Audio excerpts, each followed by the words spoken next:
can do it algebraically, we can use elimination, substitution, we can use the answer choices, we can also just put it into Desmos.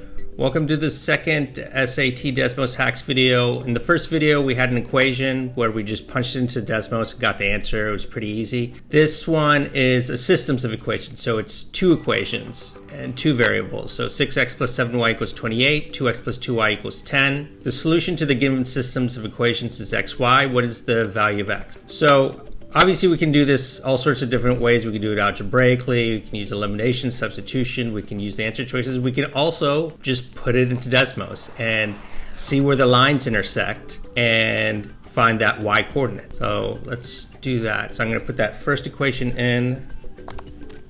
6x plus 7y equals 28, and 2x plus 2y equals 10. So we see where the lines intersect right here. They intersect at 7, negative 2. So I'm going to write that down.